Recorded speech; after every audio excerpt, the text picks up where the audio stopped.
Clear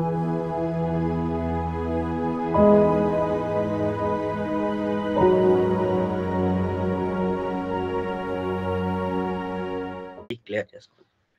దేవుడి వాక్యంతో హెచ్చరించవలసినదిగా This Ashok call is now సుందర్శాలి being అన్నగారికి recorded. ఈ వాక్యాన్ని ఈ సమయాన్ని అప్పజెప్పు. వందలన్నా. వందనాలన్నయ్య. ఒక్క నిమిషం.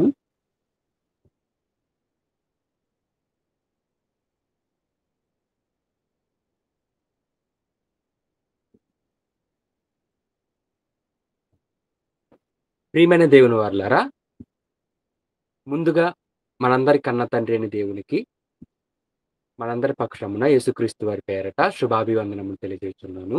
ప్రార్థన చేసుకుందామండి. అందరూ ఏకీభవించండి. మమ్మల్ని మిక్కిలిగా ప్రేమించిన దయగలిగిన మా కన్న తండ్రి, మీ కుమారుడైన యేసుక్రీస్తు వారి నామమున వందనములనైనా, మీ మాటలను మేమందరము నేర్చుకోవటానికి మరలా మాకు చక్కని సమయమును, మంచి జ్ఞానమును మాకు ఇచ్చి నడిపిస్తున్నందుకు మీకు వందనములు, స్తుతులు, స్తోత్రములనైనా. మీ కుమారుడైన యేసుక్రీస్తు వారి నామమున కృతజ్ఞతాస్తుతులు తెలియజేస్తున్నాము. మీ మాటలను మేమందరము నేర్చుకుని హృదయములో ముద్రించుకుని వాటిని పుస్తకంలో కూడా లిఖించుకుని అనేకులకు అందించగలుగుటకు గొప్ప సామర్థ్యమును మా అందరికీ అందించమని అడుగుతూ, వింటున్న నాకు చెబుతున్న మీ పిల్లలకు సంయోచితమైన జ్ఞానమును దయచేయమని ఈ ప్రార్థన యేసు ప్రభువారి ఉన్నతమైన నామమున మిక్కిలి వినయముతో అడిగి వేడుకుంటున్నాము మా కన్న తండ్రి. ఆమేన్. ప్రియమైన దేవుని వారలారా, ఈరోజు మన పాఠం కృపగల దేవునికి కృతజ్ఞునివా. కృపగల దేవునికి కృతజ్ఞునివా. కృపగల దేవునికి కృతజ్ఞునివా అనే ఈ అంశాన్ని ఈరోజు మనం సమాజంలో ఖచ్చితంగా ఘంటాపథంగా ఎలుగెత్తి మరీ చెప్పాలి. ఎందుకు అని అంటే, ఈరోజు చాలామంది దేవుని కృపను గురించి, దేవుని మేలుల గురించి, అంటే మనకు చేస్తున్న మేలుల గురించి, దేవుని యొక్క ఔన్నత్యం గురించి అర్థం కాలేదని మనం చెప్పాలి. ఎందుకు అనంటే, దేవుణ్ణి అర్థం చేయించేవారు చాలా తక్కువగానే ఉన్నారు. స్వలాభాల కోసం దేవుణ్ణి అడ్డు పెట్టుకునే వారే ఎక్కువ మంది ఉన్నారు. కానీ దేవుణ్ణి సరైన కోణంలో అర్థం చేయించేవారు తక్కువ మందే. కాబట్టి ఆ దేవుని పట్ల ఈ సమాజం కృతజ్ఞత కలిగి ఎలా బ్రతుకగలుగుతుందంటారు? అందుకే దేవుణ్ణి గురించి అర్థం చేయించే పాఠాలలో ఇది కూడా ఒక పాఠం. అదే కృపగల దేవునికి కృతజ్ఞునిగా. కృతజ్ఞత అంటేనండి థ్యాంక్ఫుల్నెస్. ఇంగ్లీష్లో చెప్పాలంటే కృతజ్ఞత అంటే థ్యాంక్ఫుల్నెస్. ఎవరైనా ఏదైనా మనకి హెల్ప్ చేసినప్పుడు, మనకి ఎవరైనా ఏదైనా బహుమతులు ఇచ్చినప్పుడు, మనం వారితో చెబుతున్నటువంటి మాటల్లో ఒక మాటే థ్యాంక్ యూ అని చెబుతుంటాం. Thank you and also thanks అని చెబుతుంటాం.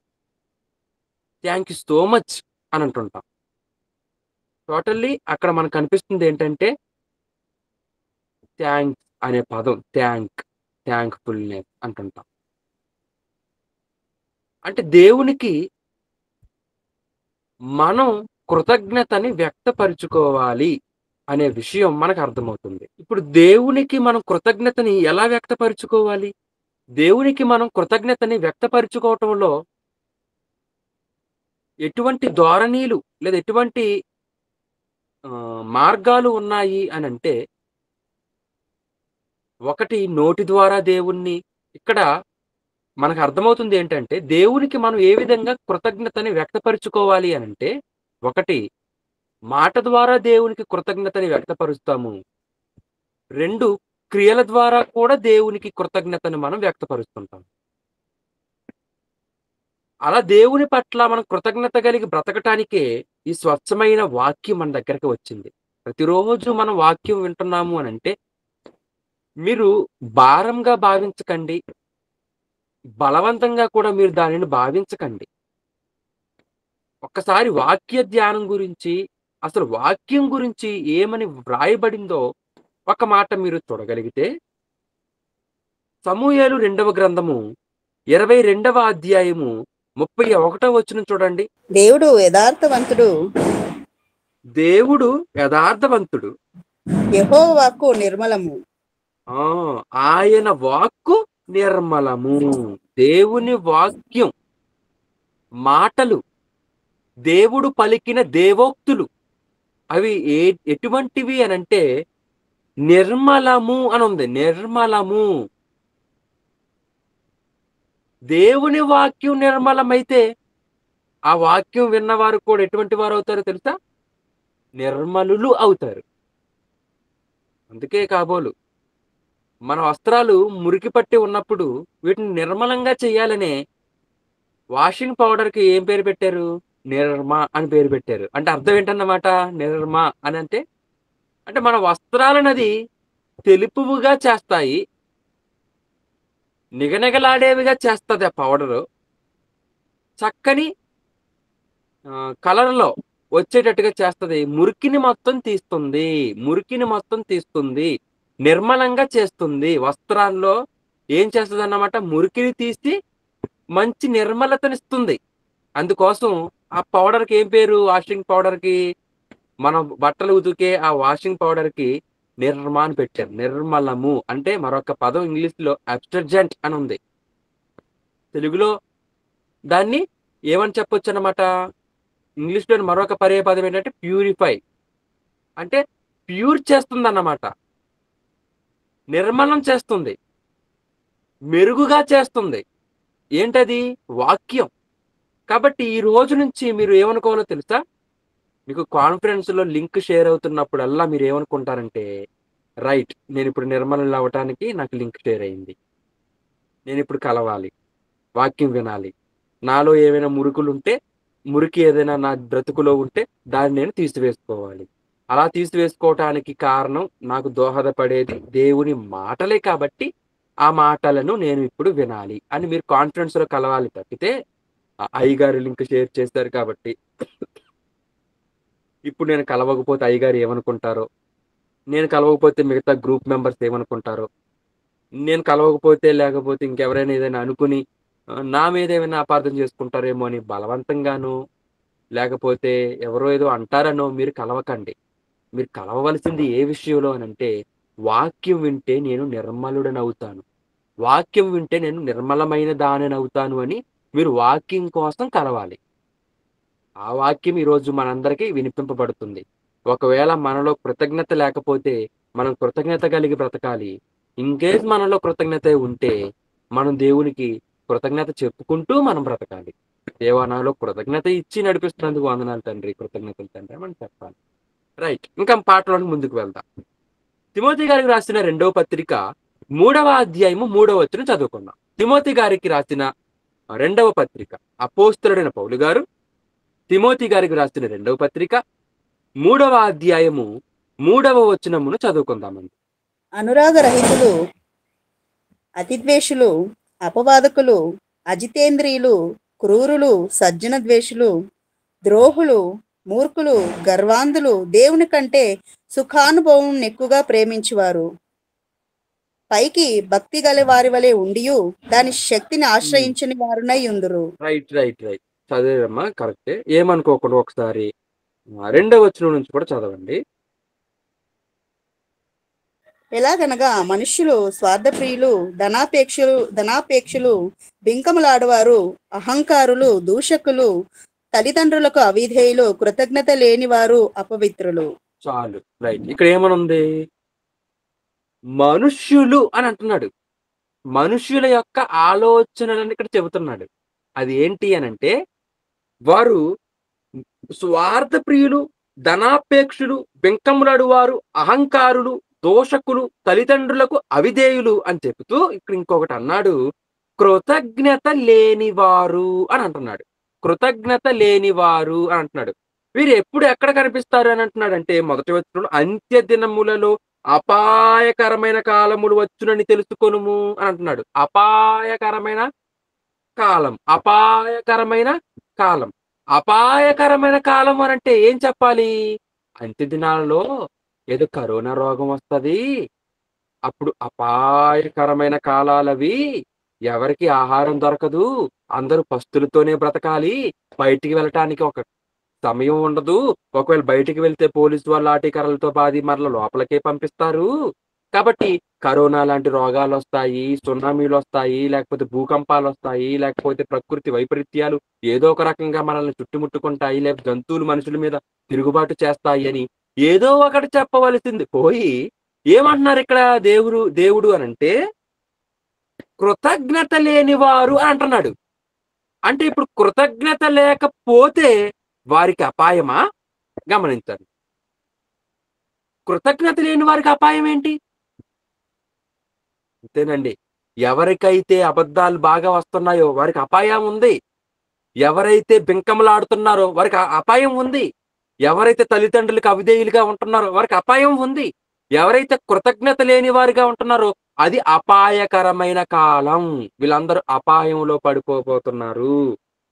అపాయకరమైన అంటే ప్రమాదంలో పడిపోబోతున్నారు. అంటే కృతజ్ఞత లేకపోతే మనకి ప్రమాదమా? కృతజ్ఞత ఉంటే మనం ప్రమాదం నుంచి తప్పించుకుంటామా అన్నమాట. రైట్. ఇంకా మనం ఆలోచించేద్దాం. ఈ కృతజ్ఞత గురించి మనం ఇంకొక మాట మనం చూడగలిగితే రోమాపత్రిక 1 అధ్యాయము 21వ వచనం. ఇక్కడ కూడా ఏమంటున్నాడు చూడండి. రోమాపత్రిక 1 అధ్యాయము 21వ వచనం. మరియు వారు మరియు దేవుని నెరిగియు ఆయనను దేవునిగా మహిమపరచలేదు, ఆయనను దేవునిగా మహిమపరచలేదు, కృతజ్ఞతాస్థుతులు చెల్లింపను లేదు గాని కృతజ్ఞతాస్తుతులు చెల్లింపను లేదు గాని తమ వాదనలేందో వ్యర్థులైరి. చూడండి. అంటే ఇప్పుడు కృతజ్ఞతాస్తుతులు చెల్లింపను లేదు అంటే ఎవరికి చెల్లింపలేదు అంటే దేవునికి చెల్లింపలేదు. కృతజ్ఞతాస్తుతులు చెల్లింపను లేదు. దేవునికి కృతజ్ఞతాస్తుతులు చెల్లించరా? చెల్లించాలి. అదే ఇక్కడ అంటున్నాడు. వారు తమ వాదనల యందు వ్యర్థులైరి. దేవునికి కృతజ్ఞతలు చెల్లించాలా? అసలు దేవుడు ఉన్నాడా? దేవుడు ఉంటే కదా మాకు కనబడితే కదా మేము దేవుని గురించి నమ్మేది, దేవుని గురించి తెలుసుకునేది, ఆ తర్వాత దేవునికి కృతజ్ఞతాస్తుతులు చెల్లించేది అని వాదనల్లోనే వ్యర్థులైపోతున్నారు. బట్టి మనం అలా ఉండకూడదని దేవుడు మనకి చక్కని విషయంలో తెలియజేస్తున్నాడు, కృతజ్ఞతను గురించిన విషయాలు. అయితే ఇప్పుడు దేవునికి ఎలా కృతజ్ఞత చెల్లించాలని చెప్పాను? 1 మాట ద్వారా, 2 క్రియల ద్వారా. దానినే దేవుడు చెబుతున్నాడు చూడండి. ఇక్కడ ఏమంటున్నాడు? కొలస్సీ పత్రిక 3వ అధ్యాయము 17వ వచనం. కొలస్సీలకు రాసిన పత్రిక 3వ అధ్యాయము 17వ వచనం చదువుకుందాము. మరియు మాట చేత గాని క్రియ చేత గాని మీరేమి చేసినను ప్రభువైన యేసు ద్వారా తండ్రి అయిన దేవునికి కృతజ్ఞతాస్తుతులు చెల్లించుచు సమస్తమును ఆయన పేరట చేయుడి. అంటే ఇక్కడ ఏమంటున్నాడు? మీరేమి చేసినా ప్రభు అయిన యేసుక్రీస్తు ద్వారా చెయ్యాలి అని చెబుతూ ఇంకేమంటున్నాడు అంటే మాట చేతనే కాని క్రియ చేతనే కాని దేవునికి కృతజ్ఞతాస్తుతులు చెల్లించాలి అని అంటున్నాడు.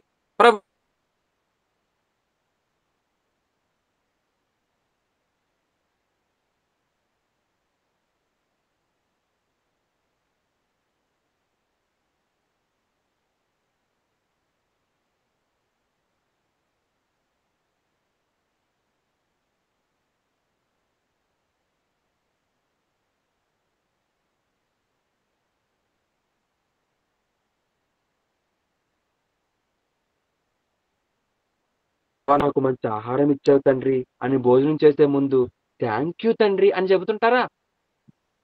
కృతజ్ఞతాస్తుతులు.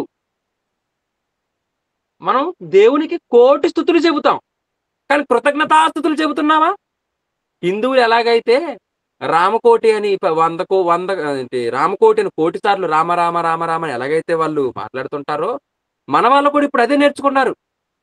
ఎలా అంటే ఇప్పుడు యేసు యేసు యేసు యేసు యేసు యేసు యేసు అని మాట్లాడుతున్నారు తప్పితే దేవునికి కృతజ్ఞతలు చెప్పాలి అని, దేవునికి మనం కృతజ్ఞతాస్తుతులు తెలియచేయాలి అని అది మాట ద్వారాను క్రియల ద్వారాను అని ఎంతమందికి అర్థమవుతుంది? అంటే మనం ప్రయాణం చేసినప్పుడు దేవునికి మనం ప్రార్థనలో ఏమని మొదలు పెడతామో తెలుసా ప్రార్థన? దేవా రాకపోకలందు మీరు మాకు తోడుంటారు అన్నారు కాబట్టి మా మార్గం అంతా మీ మీదే ఆధారపడి ఉంది కాబట్టి మా ప్రయాణం అంతా మమ్మల్ని క్షేమంగా చేర్చండి తండ్రి అని ప్రార్థన చేస్తారు. గమ్యం క్షేమంగా చేర్చండి తండ్రి అంటారు. అందరిలో 100 మంది క్షేమంగా చేర్చండి అని ప్రార్థన చేస్తే, చేరిపోయిన తర్వాత క్షేమంగా చేర్చినందుకు కృతజ్ఞతలు తండ్రి అని చెప్పేది ఎంతమంది? ఐ థింక్ 75% వరకు కూడా చాలా మంది కృతజ్ఞతలు చెప్పని వారే. మర్చిపోతారు. చేసిన ప్రార్థన మర్చిపోతారు.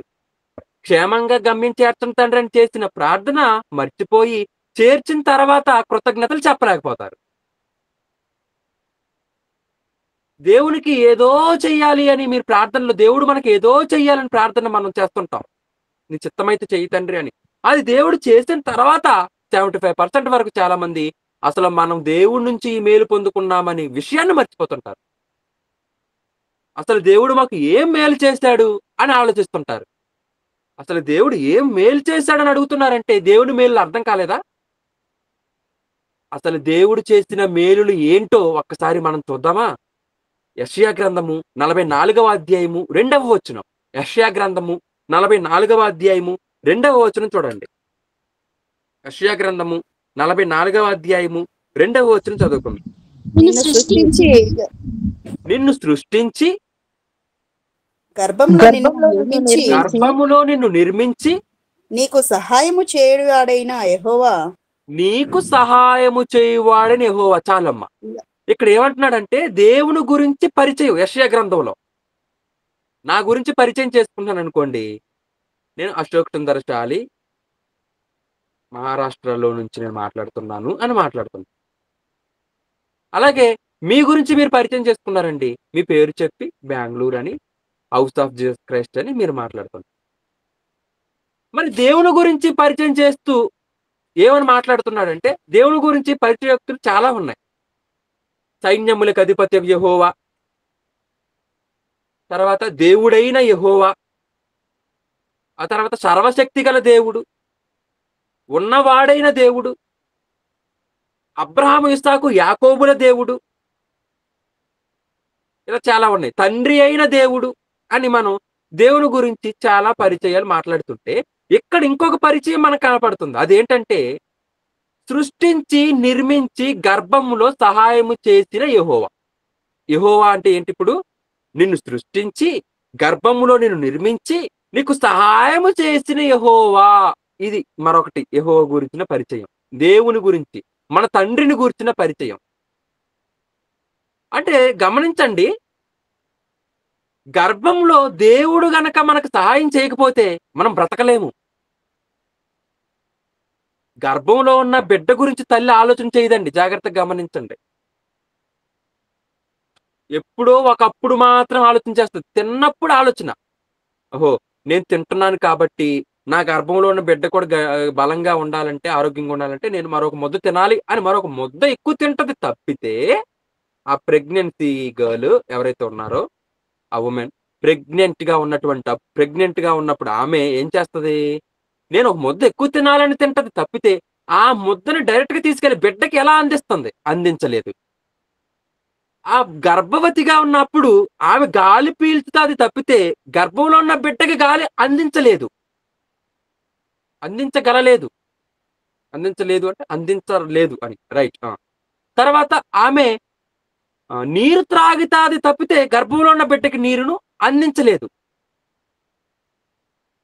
అంటే తను త్రాగుతాది, తను తింటాది, తను గాలి పీల్చుతాది తప్పితే గర్భంలో ఉన్న బిడ్డకి గాలి ఎలా వెళ్తుంది? గర్భంలో ఉన్న బిడ్డకి ఆహారం ఎలా అందుతుంది? గర్భంలో ఉన్న బిడ్డకి ఆ యొక్క నీరు ఎలా చేరుతుంది? ఆమె గర్భంలో ఆమె నుండి ఒక పేగు ఆ బిడ్డకి లింక్ అవుతుంది. ఆ పేగుని ఈవిడేమైనా లింక్ చేసిందా? తయారు చేసుకుందా? లేదు. అంటే గర్భంలో ఆ బిడ్డ ఎలా బ్రతుకుతున్నాడు? ఇంకొకటి గమనించండి, గర్భంలో ఉమ్మ నీరులో బిడ్డ అంటే మనం ఒక 10 నిమిషాల పాటు నీటిలో ఉండలేము. నీటిలో మనం బయటికి వచ్చిన తర్వాత ఒక 10 నిమిషాల పాటు మన కాన్ఫిడెన్స్ లో మనం ఉండలేం. గజీతగాళ్ళైతే 15 నిమిషాలు 20 నిమిషాలు గంట ఉంటే ఉండొచ్చు. కాకపోతే జీవితాంతం ఉండగలరు. 9 నెలలు ఉండగలరా? 9 నెలలు ఉండగలరా? ఉండలేరు.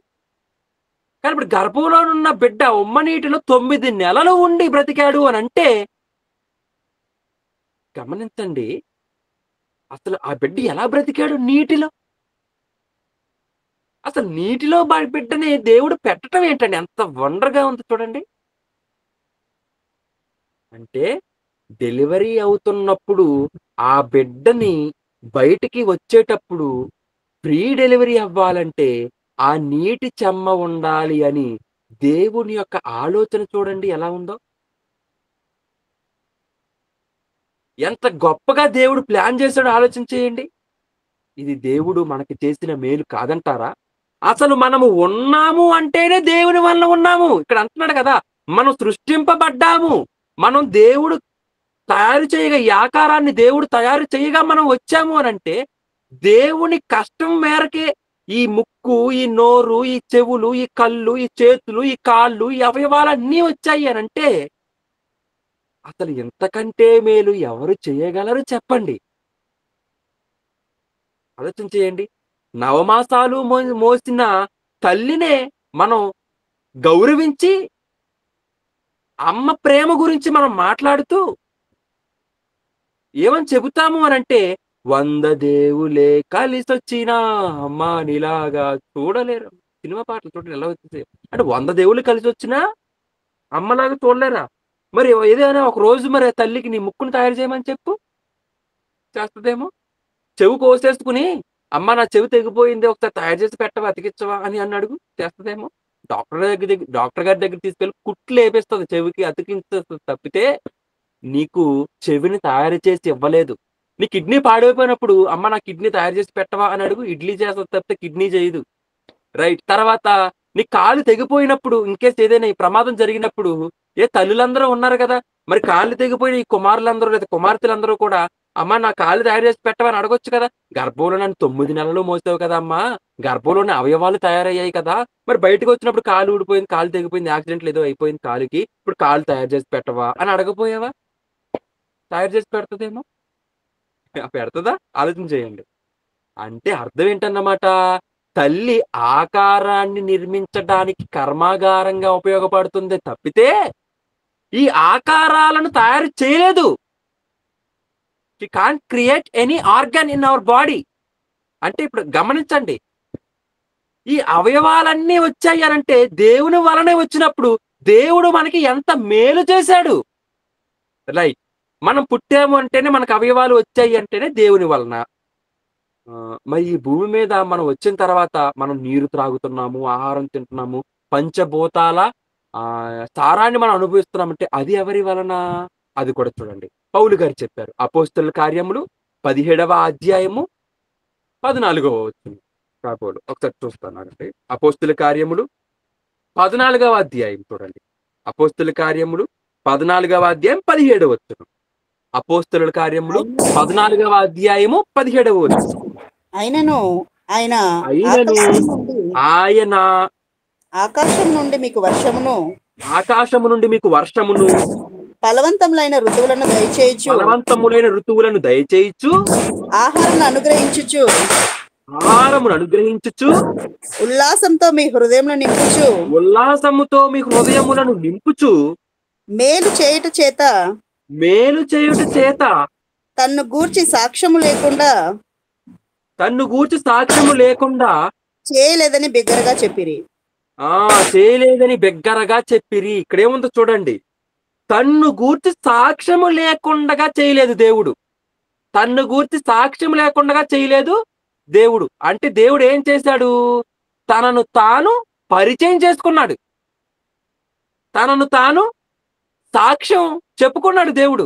ఏ రకంగా దేవుడు సాక్ష్యం చెప్పుకున్నాడు అనంటే, స్వయంగా దేవుడు ఈ లోకానికి దిగి వచ్చి నేను యెహోవాను, నేను మీ దేవుడని, నేను ఉన్నాను, మీరు నన్ను కనిపించకపోయినా నమ్మాల్సిందే, ఈరోజు కనిపించాను కదా నమ్మండి, తర్వాత నేను కనిపించను, నేను పరలోకానికి వెళ్ళిపోతాను, కాబట్టి మీ బ్రతుకు దినాలన్నీ నా కోసం బ్రతకండి అని దేవుడు ఈ లోకానికి వచ్చి దిగొచ్చి మన ముందు ఈ రకంగా సాక్ష్యం చెప్పడం కాదు.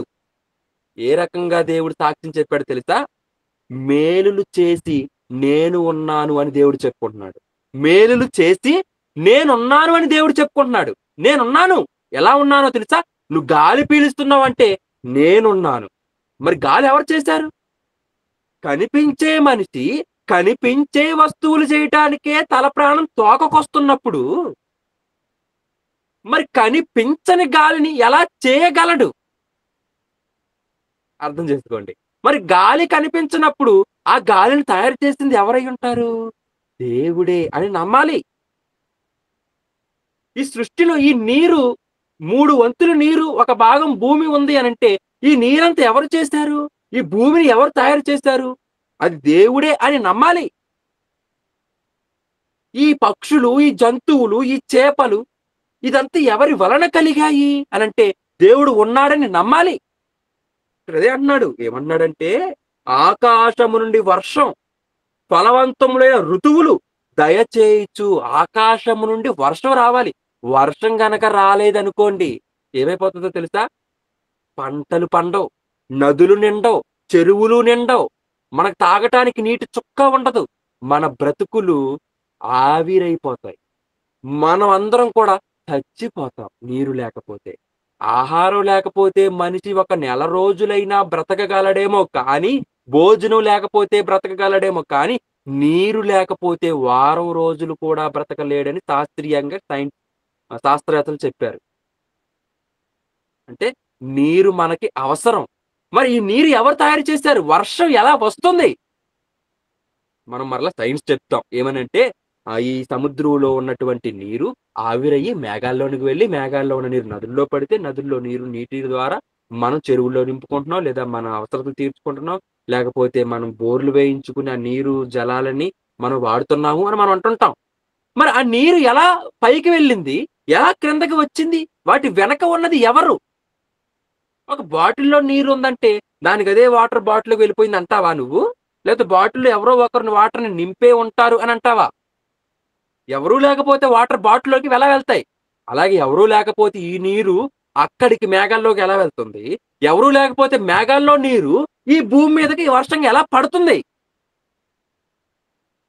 ఈ వర్షం పడి పంటలన్నిటినీ పండిస్తుంది కదా అండి. మనం విత్తనాలు పొలాల్లో విత్తి వెళ్ళిపోయి హాయిగా పడుకుంటాము. మరలా తర్వాత మొలకలు వచ్చాయని సంతోషపడతాం. అదే దేవుడు వర్షం గనక కురిపించకపోతే, ఆ నీరు గనక పొలాలకి అందకపోతే, ఆ మొలకలు, ఆ విత్తనాలు మొలకలుగా రాగలుగుతాయా? ఆ మొలకలు మొక్కలయ్యి మనకి చక్కని ధాన్యాన్ని ఎలా అందించగలుగుతాయి? చెప్పండి. అంటే వాటి వెనక ఉన్నది దేవుడే. ఫలవంతములైన ఋతువులు అని అంటున్నాడండి.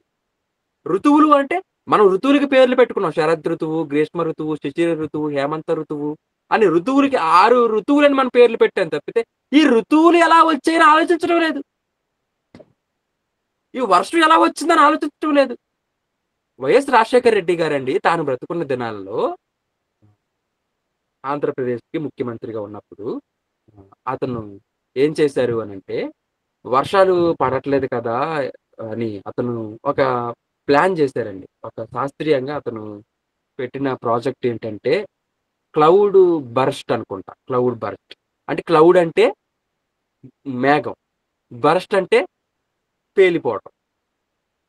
అంటే ఇప్పుడు మేఘాలన్నీ కూడా వస్తున్నాయి. ఈ వస్తున్న మేఘాలన్నీ కూడా గాలి ద్వారా ఎటో వెళ్ళిపోతున్నాయి. అంటే అంతే కదా! గాలి ద్వారా ఎటో వెళ్ళిపోతున్నాయి. ఆ వస్తున్న మేఘాలన్నీ కూడా ఇక్కడే వర్షం పడేటట్టుగా చేయాలి. ఇక్కడే వర్షం పడిపోవాలి. ఆ మేఘాలు ఇంకెటు వెళ్ళకూడదు. ఇక్కడే వర్షం పడాలంటే ఏం చేయాలి? వాటిని ఇక్కడే బర్స్ట్ చేయాలి. బర్స్ట్ చేస్తేనే అవి ఇక్కడ పడతాయని అతను ఏదో కెమికల్‌గా ఏదో చేయాలని శాస్త్రవేత్తలతో ఏదో చేపించాడు కానీ అది సక్సెస్ కాలేదు. అంటే సొంతంగా నువ్వు మేఘాల్లో అవి అవి గాలి ద్వారా ఇక్కడ పడకుండగా నీవేదో చేసి ఇక్కడ వర్షం పడిపోవాలని నువ్వేదో ప్రాజెక్ట్ మొదలుపెట్టావు. అది ఎందుకు సక్సెస్ కాలేదో తెలుసా? ఆ ఒక నీటి చుక్క క్రింద పడాలన్నా దేవుని సెలవు ఉండాలి. శివుడి ఆజ్ఞ లేనిదే చేమైనా కొట్టదు అనేది హిందువులు వాళ్ళ శివుడి గురించి మాట్లాడుతుంటే, మనం దేవుడి గురించి ఏం మాట్లాడేదో తెలుసా? దేవుని ఆజ్ఞ లేనిదే నీటి చుక్కైనా కింద కురవదు. ఎక్కడ ఎన్ని చుక్కలు పడాలో, ఎక్కడ వర్షం కుమ్మపోతలో పడాలో కుండపోతలో పడిపోవాలో అది దేవుని చిత్తమే.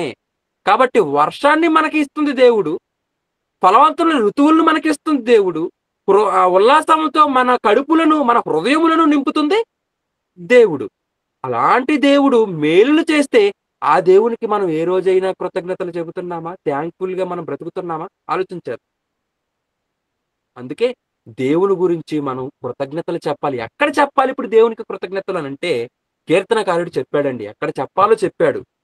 కీర్తనల గ్రంథం 111వ అధ్యాయము 2వ వచనం చూద్దాం. కీర్తనల గ్రంథం 111వ అధ్యాయము 2వ వచనమును చదువుకుందామండి. యెహోవా క్రియలు గొప్పవి. యెహోవా క్రియలు అంతేనమ్మా. 111వ యెహోవా అధ్యాయం 2వ. యెహోవా క్రియలు గొప్పవి, యెహోవా క్రియలు గొప్పవి. వాటి యందు ఇష్టము గల వారందరూ మొదటి వచనం కూడా చదవండి అమ్మ. మొదటి వచనమే చదవండి. యెహోవాను స్తుతించుడి, యెహోవాను స్తుతించుడి, యథార్థవంతుల సభలోను యథార్థవంతుల సభలలోను సమాజములోను పూర్ణ హృదయముతో పూర్ణ హృదయముతో నేను యెహోవాకు కృతజ్ఞతాస్తుతులు చెల్లించెదను. నేను యెహోవాకు కృతజ్ఞతాస్తుతులు చెల్లించెదను. ఎక్కడ దేవునికి కృతజ్ఞతాస్తుతులు చెల్లిస్తానంటున్నాడు, ఎక్కడ దేవునికి థ్యాంక్స్ చెబుతానంటున్నాడు అని అంటే ఎక్కడ చెబుతాడట? యథార్థవంతుల సభలో సమాజములో పూర్ణ హృదయంతో చెబుతాడు. అంటే చెప్పకపోతే ఏదో అనుకుంటాడు దేవుడని బలవంతంగా కాదు. ఎలా చెబుతాడు అని అంటే పూర్ణ హృదయంతో, ఫుల్ఫిల్ గా, హృదయ మనస్ఫూర్తిగా ఫీల్ అవుతూ, దేవా నాకు ఇంత మేలు చేసావు కదా, కృతజ్ఞతలు తండ్రి అని ఇప్పుడు ఇంటిలో ఏదో ఒక మూల నుండి ప్రార్థన చేసుకుని చెప్పడం కాదట. యథార్థవంతుల సభలో చెబుతానంటున్నాడు. ఏమంటున్నాడు? సమాజములో చెబుతానంటున్నాడు. అంటే మనం దేవుడికి కృతజ్ఞతలు చెప్పాల్సింది మనకి దేవుడు అంటే ఎంత మేలు చేశాడో మనకు తెలుసు కదా అని ఆ మేలుని మనలో పెట్టుకోవటం కాదు. దేవుడు మనకి ఇలాంటి మేలులు చేశాడు, దేవుడు మనకి ఎంతో గొప్ప పనులు చేశాడు, ఆయన కార్యాలు చాలా గొప్పవి అని ఇప్పుడు ఈ కార్యాలన్నీ ఎక్కడ చెప్పాలి మనం? యథార్థవంతుల సభలో. యథార్థవంతుల సభ అంటే చెప్పండి. యథార్థవంతుల సభ అంటే ఏంటి? మనం అనుకుంటాము యథార్థవంతుల సభ అంటే ఆ రాజకీయ నాయకులందరూ సమకూడి వాళ్ళు ఒక పార్లమెంట్ పెట్టుకున్నారు కదా, వాళ్ళకి అసెంబ్లీ పెట్టుకున్నారు కదా, అదేనేమో యథార్థవంతుల సభ అంటే అనుకుంటారు. అదే యథార్థవంతుల సభ అండి. ఒకరి మీద ఒకరు దుమ్మెత్తి పోసుకునే సభ అది. ఒక రాజకీయవేత్త మరొక రాజకీయవేత్తని హేళన చేసే సభలవి. వీళ్ళేదో హామీలు ఇచ్చారు, వాళ్ళది చేయలేదు అని ఈ రాజకీయ ప్రత్యక్ష పార్టీ వాళ్ళు అక్కడ తమ ప్రతివాదనను వినిపించుకునే సభలవి. ఒక సీఎంని మాజీ సీఎం హేళనతో మాట్లాడే సభ అది. అక్కడ సభ్యత, సంస్కారం, మానవత, దైవత అంటూ ఏది మనకి కనిపించని సభది. ఒకరి మీద ఒకరు అబద్ధాలాడుతూ, ఒకరి మీద ఒకరు లేనిపోని నేరాలు మోపుతూ మాట్లాడుకునే సభ యథార్థవంతుల సభ ఎలా అవుతుంది? No, that is not a యథార్థవంతుల సభ. Right, okay. తర్వాత ఇక్కడ ఇంకోటి ఏమంటున్నాడంటే సమాజములో అని అంటున్నాడు. సమాజములో అంటే అంటే మనం లోకానికి వెళ్ళిపోవాలా? లోకానికి మనం దేవుని గురించి చెప్పాలా? అంతే కదా. మనం మన దగ్గరే ఆగిపోకూడదు, మన కుటుంబం దగ్గరే ఆగిపోకూడదు, సమాజంలోనికి వెళ్ళిపోవాలి. ఇంకొకటి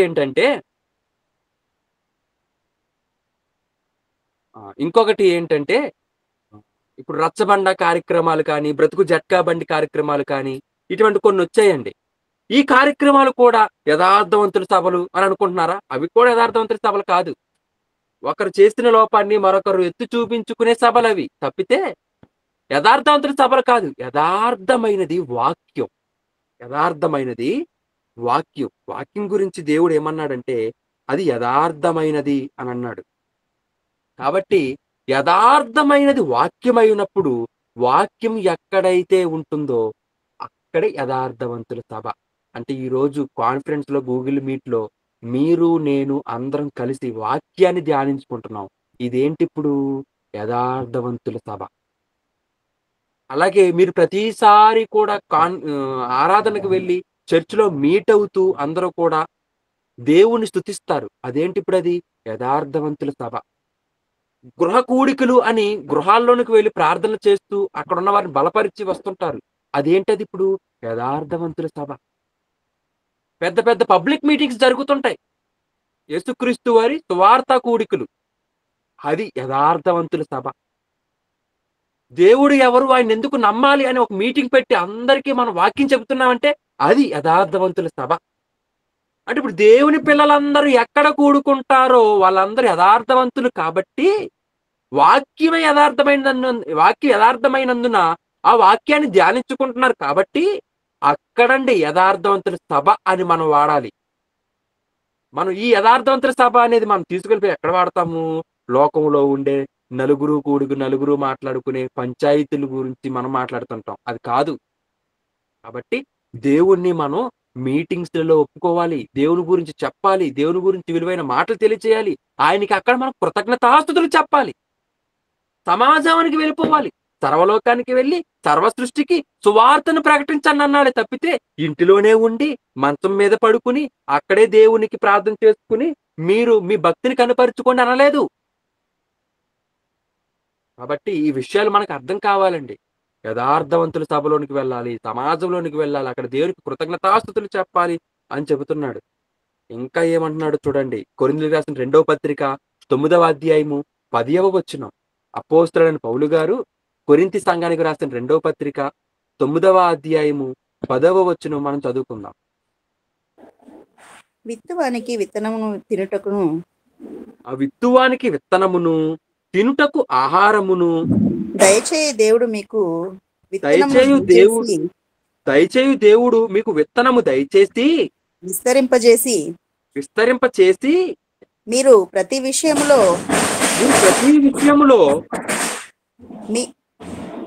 విషయములో పూర్ణ ఔదార్య భాగ్యము గలవారగునట్లు మీ నీతి ఫలములు వృద్ధి పొందించును. ఇక్కడ ఏమంటున్నాడంటే పౌలు గారు కొరింథీ సంఘానికి రాస్తూ పూర్ణ ఔదార్య భాగ్యము గలవారగునట్లు. పదం మనకు అర్థం కావాలి. కొరింథీయులు ఎలా ఉండాలంటే అని అంటున్నాడు. వాళ్ళే కాదు, మనం కూడా అలా ఉండాలి. ఎలా ఉండాలంటే పూర్ణ ఔదార్య భాగ్యము. పూర్ణ ఔదార్య భాగ్యం. తెలుగులో సందులు సమాసములు అని ఒక వ్యాఖ్యానం ఉంది. తెలుగు వ్యాఖ్యానాలు ఇది ఒకటి. తెలుగు పరిభాషల్లో మరి దీన్ని విడగొడితే 3 పదాలండి ఇవి. ఏంటిది? పూర్ణం ప్లస్ ఔదార్యం ప్లస్ భాగ్యం ఈజ్ ఈక్వల్ టు పూర్ణ ఔదార్య భాగ్యం. అంటే ఒక పదాన్ని 3గా విభజించవచ్చు అన్నమాట.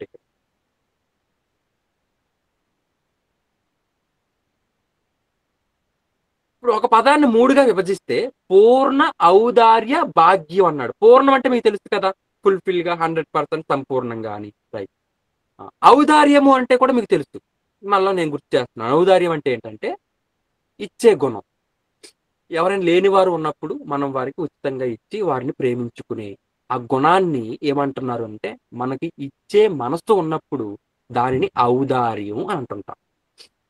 ఇక్కడ ఇంకొకటి ఏమన్నాడు? భాగ్యం. భాగ్యం అని అంటే మనకు తెలుసు, అది ఆశీర్వాదం అనో లేకపోతే మనకి వచ్చిన ధన్యత అనో మనకి అర్థమవుతుంది భాగ్యము అంటే. అంటే ఇప్పుడు జాగ్రత్తగా గమనించండి. పూర్ణ ఔదార్య భాగ్యం అంటే మనం పూర్ణంగా ఇచ్చే ధన్యత గలవారం అవ్వాలి. అంటే ఇవ్వటం మనిషికి ధన్యత. ఆలోచించండి. అందుకే దేవుడు యేసుప్రభు లేకపోతే పౌలు గారు అన్నారు, ఏమన్నారంటే పుచ్చుకొనుట కంటే ఇచ్చుట ధన్యం. మీ అందరికి తెలుసు కదా అది. రైట్. ఈ పుచ్చుకొనుట కంటే ఇచ్చుట ధన్యం. అంటే ఇచ్చుటే ధన్యం, ఇచ్చుటే ధన్యం. అంటే ఇప్పుడు ఔదార్యం భాగ్యం, ఔదార్యం భాగ్యం ఇక్కడ. ఓకే, అర్థమైంది కదా ఇప్పుడు. ఇప్పుడు పూర్ణ ఔదార్య భాగ్యము గలవారు అవ్వాలి. మీరు అందరికీ ఇవ్వాలి, పేదవారిని ప్రేమించాలి, దేవుని సేవకులకు ఇవ్వాలి, దేవుని పిల్లలకు ఇవ్వాలి, దేవుని పనులకు ఇవ్వాలి, సువార్తకంటూ మీ శ్రమ అనేది అందులో కనబడాలి అని అంటున్నాడు. ఇలా ఉంటే ఏంటి? క్రింద చూడండి. ఇప్పుడు ఎన్నో వచ్చును? 11వ వచనంలో అంటున్నాడు చూడండి. ఇట్టి ఔదార్యము వలన మా ద్వారా దేవునికి కృతజ్ఞతాస్తుతులు చెల్లింపబడును. ఇట్టి ఔదార్యము వలన మా ద్వారా దేవునికి కృతజ్ఞతాస్తుతులు చెల్లింపబడును. ఔదార్యం వలన, ఇట్టి ఔదార్యం వలన అంటే దేవుని పనికి మనం ఏదైతే చేస్తున్నామో, ఏదైతే ఇస్తున్నామో అది ఏంటన్నమాట? దేవునికి మనం చూపించుకునే కృతజ్ఞత. ముందు మాట ద్వారా కృతజ్ఞత, ఇప్పుడు ప్రవర్తన ద్వారా కృతజ్ఞత. మనం ప్రవర్తించినా దేవునికి కృతజ్ఞత కలిగి బ్రతికినట్టే. అటు మాట ద్వారా దేవునికి కృతజ్ఞతలు చెల్లించాలి, దేవునికి ప్రవర్తన ద్వారా కూడా కృతజ్ఞతాస్తుతులు చెల్లించాలి. ఇప్పుడు ప్రవర్తిస్తే సరిపోతుంది కదా, మాట ఎందుకు అనంటే, మాట ఉన్నవాడు కూడా ప్రవర్తించాలి, ప్రవర్తన ఉన్నవాడు కూడా మాట కూడా పలకాలి. అంతే కదా. కొంతమంది మాట్లాడితే ఏమంటారంటే, దేవునికి మోకాళ్ళు వేసి ప్రార్థన చేయటం అవసరమా? మోకాళ్ళు వేయకపోతే దేవుడు వినడా అంటారు. మోకాళ్ళు వేయకపోతే దేవుడు వినడా అనంటే, అయితే నువ్వు దేవునికి మోకాళ్ళు వేయవా? అంటే ఇప్పుడు మోకాళ్ళు వేయకపోతే దేవుడు వింటాడు, కానీ నీ భక్తి మోకాళ్ళలో కూడా కనపడుతుంది. చేతులు జోడించి దేవునికి ప్రార్థన చేయాలా, జోడించకపోతే దేవుడు వినడా అంటే, చేసినా చేయకపోయినా దేవుడు వింటాడు, కానీ మన భక్తి క్రియల్లో కూడా కనబడుతుంది. అలాగే ప్రతి ఆదివారం ఆ వాక్యం వెళ్ళాలా, దగ్గరికి వెళ్ళి సహవాసానికి వెళ్ళి వినాలా వాక్యాన్ని? లైవ్ లో చూస్తే మన వాక్యం నేర్చుకోలేమా అని అంటే, లైవ్ లో చూస్తూ కూడా నువ్వు వాక్యం నేర్చుకోవచ్చు, కానీ నీ భక్తి సహవాసానికి వెళ్ళే విషయంలో కూడా కనబడాలి. ఎలా? ప్రవర్తన ఉంటే సరిపోదు. అంటే మనం మనసులో పెట్టుకుంటే ప్రవర్తనని అది సరిపోదు, అది బయటికి కూడా మనం చూపించాలి. మీ నాన్నగారిని ఒరే అని పిలవచ్చు కదా. నాన్నగారని నీకు తెలుసు కదా. మరి నాన్నగారిని ఒరే అని పిలవగలవా? భక్తి అక్కడ మాటలో కూడా కనబడాలి. అవునా?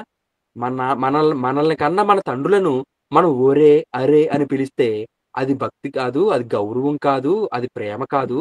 వారిని మనం ఏమని పిలవాలి? నాన్న అని పిలవాలి, లేదా తండ్రి అని పిలవాలి అని అంటుంటాం. ఇప్పుడు అక్కడైతే మాత్రం మన తల్లిదండ్రుల దగ్గరికి వచ్చేసరికి మాత్రం గౌరవంగా పిలవాలి, నాన్న అని పిలవాలంటాం. మరి దేవునికి చేతులు జోడించాలిరా అని అంటుంటే మాత్రం అప్పుడేమంటాం? చేతులు జోడిస్తేనే వింటాడా అని అడుగుతాం. లేదు, మోకాళ్ళు వేసి ప్రార్థన చేస్తే వింటాడు అని అన్నప్పుడు మోకాళ్ళే వేస్తే దేవుడు వింటాడా అని అడుగుతుంటాం. కాదు, మోకాళ్ళు వేయకపోయినా దేవుడు వింటాడు, మోకాళ్ళు వేస్తే నీ భక్తిని చూసి వింటాడు. ఓకేనా? రైట్, వినండి. ఇది ఇక్కడ కూడా దేవుడు ఏమంటున్నాడంటే, పూర్ణ ఔదార్య భాగ్యము గలవారగునట్లు మా ద్వారా దేవునికి కృతజ్ఞతాస్తుతులు చెల్లింపబడును అనంటే, పూర్ణ ఔదార్య భాగ్యము ఎవరైతే కలిగి ఉంటున్నారో వారిని బట్టి పౌలు గారు కానీ సంఘం కానీ దేవునికి కృతజ్ఞతాస్తుతులు చెల్లిస్తుందంటే వీళ్ళు ప్రవర్తించగబట్టే కదా దేవునికి కృతజ్ఞతలు వెళ్ళాయి.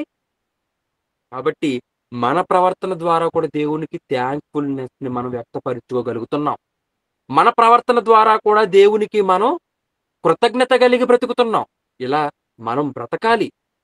కొన్ని సార్లు కొంతమంది మాట్లాడుతూ ఏమంటుంటారంటే, మీకు తెలుసు కదా, ఎవరైనా ఏదైనా ఒక సహాయం, పెద్ద సహాయం ఏదైనా చేశారనుకోండి, అప్పుడు మనమే వారితో ఏమని మాట్లాడుతుంటామంటే, నాకు చాలా మంచి మేలు చేశారండి, పెద్ద సహాయం చేశారండి, మీ రుణం ఎలా తీర్చుకోగలను? మీ రుణం తీర్చుకునే అవకాశం ఉంటే నేను ఖచ్చితంగా తీర్చుకుంటానండి అంటారు. అంటే మీ రుణం ఎలా తీర్చుకోగలను అని సహాయం చేసిన వారికి రుణం అనే మాట, పెద్ద మాట వాడుతున్నామంటే అక్కడ మాట ద్వారా థ్యాంక్ యూ అని చెప్తే సరిపోదన్నమాట. వాళ్ళు కూడా ఎప్పుడైనా ఆపదలో ఉన్నప్పుడు మనం వారిని ఆదుకోవటమే రుణం తీర్చుకోవటం, వారికి కృతజ్ఞత కలిగి బ్రతకటం. వారు చేసిన మేలుకి కృతజ్ఞత కలిగి బ్రతకటం అంటే వారు ఆపదల్లో ఉన్నప్పుడు వారిని కూడా ఆదుకోవటం. అలాగే దేవుడు కూడా ఆపదలో ఉన్నాడు. మరి ఎలా ఆపదలో లేడా? ఆపదలో ఉన్నాడంటే మరలా ఇక్కడ మీరు అపార్థం చేసుకోమాకండి. మరి దేవుని పిల్లలందరూ నరకానికి వెళ్ళిపోతుంటే దేవునికి బాధ కాదా? బాధ. దేవుని పిల్లలందరూ అపవాది బారిన పడిపోతుంటే దేవునికి వ్యధ కాదా? వ్యధే. దేవుని పిల్లలందరూ కూడా సాతాను మాయలో పడిపోయి దేవుని దూషిస్తుంటే దేవునికి అది కన్నీటి రోదన కాదా? కన్నీటి రోదనే. మరి అటువంటి దేవునికి నువ్వు ఏ విధంగా సహాయపడగలవో తెలుసా? ఒక పాపినైనా రక్షించి దేవునికి అప్పచెబుతున్నావు అనంటే అది దేవునికి నువ్వు కృతజ్ఞత కలిగి బ్రతకటం. ఎందుకంటే నిన్ను రక్షించుకున్నాడు, నువ్వు మరొకరిని రక్షిస్తే దేవునికి కృతజ్ఞత కలిగి బ్రతికినట్టు. యేసు రక్తము ద్వారా మనల్నందరినీ రక్షించుకుని మన పట్ల కృప చూపాడు దేవుడు. అందుకే కృపగల దేవునికి మనము కూడా కృతజ్ఞత కలిగి బ్రతకాలి. మాట ద్వారా కృతజ్ఞత కలిగి బ్రతకాలి, క్రియల ద్వారా దేవునికి కృతజ్ఞత కలిగి బ్రతకాలి. దేవుణ్ణి మర్చిపోకూడదు. ఒకవేళ దేవుణ్ణి గనక మనం మర్చిపోయామనుకో, దేవుడు చేసిన మేలులను మనం మర్చిపోయామనుకో, మనకి ఎటువంటి పరిస్థితి దాపరిస్తుందో కూడా బైబిల్లో చెప్పారు దేవుడు. చూడండి, కీర్తనల గ్రంథము 9వ అధ్యాయము 17వ వచనం. కీర్తనలు గ్రంథము 9వ అధ్యాయము 17వ వచనమును చదువుకుందాం.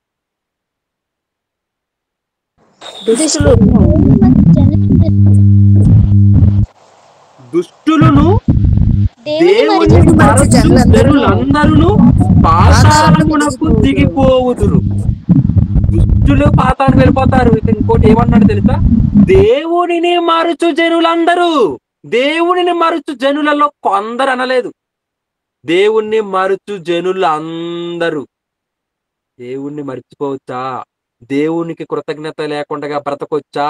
దేవునికి థ్యాంక్స్ చెప్పకుండా మన కాలాన్ని గడపొచ్చా అనంటే, అనునిత్యం దేవుడు దేవుడు దేవుడు దేవుడు దేవుడు అని దేవుణ్ణి ధ్యానిస్తూనే బ్రతకాలి, దేవుణ్ణి స్మరిస్తూనే బ్రతకాలి.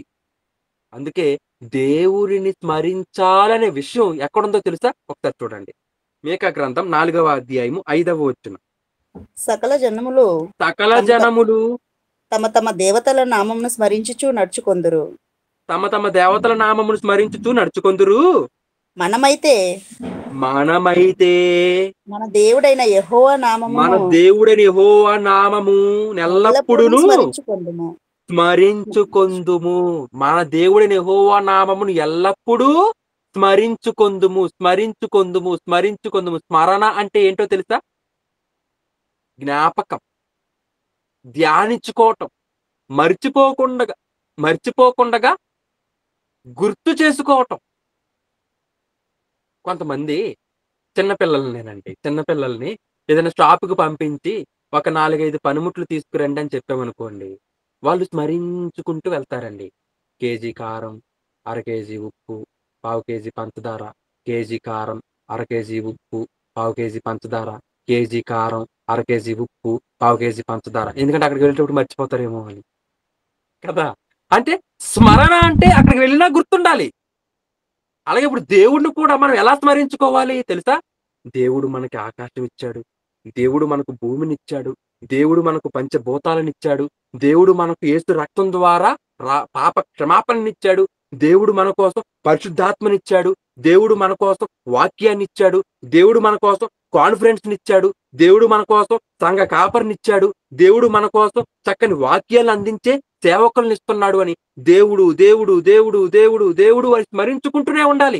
దేవా ఈ రోజు ఇచ్చావు కృతజ్ఞతలు, దేవా ఈ రోజు ఆహారం ఇచ్చావు కృతజ్ఞతలు, దేవా ఈ రోజు ప్రయాణంలో క్షేమంగా చేర్చావు కృతజ్ఞతలు, దేవా ఈ రోజు నీళ్లు త్రాగాను కృతజ్ఞతలు, దేవా ఈ రోజు నిన్ను జ్ఞాపకం చేసుకుంటున్నందుకు నాకు మరొక జీవితాన్ని, మరొక సంవత్సరాన్ని ఇచ్చావు కృతజ్ఞతలు, బర్త్డే ఇచ్చావు కృతజ్ఞతలు, మరొక శ్రద్ధాంజలి, మరొక ఏదో ఎవరిదైనా శ్రద్ధాంజలి చాలా ఉంటాయి. ఆ శ్రద్ధాంజలి వెళ్ళినప్పుడు కూడా దేవా నన్ను చంపకుండా నన్ను సజీవ లెక్కలో ఉంచి నన్ను ముందుకు నడిపించావు, నీకు కృతజ్ఞతలు అని దేవునికి నిత్యం కూడా మనం చెప్పుకోవాల్సింది ఏంటో తెలుసా? కృతజ్ఞతలు. అంటే స్మరణ అంటే ఇప్పుడు ఏంటన్నమాట, పిల్లలు ఎలాగైతే ప్రతి విషయాన్ని చిన్నప్పుడు స్మరించుకుంటారో అలాగే మనము కూడా స్మరించాలి. చిన్నప్పుడు మనం కూడా ఏం చేస్తుంటామంటే, టీచర్లు మనకి ఏదైనా హోంవర్క్ ఇచ్చారనుకోండి, దాన్ని గుర్తుపెట్టుకుని 2వ రోజున అప్పచెప్పమని పిలుస్తుంటారు.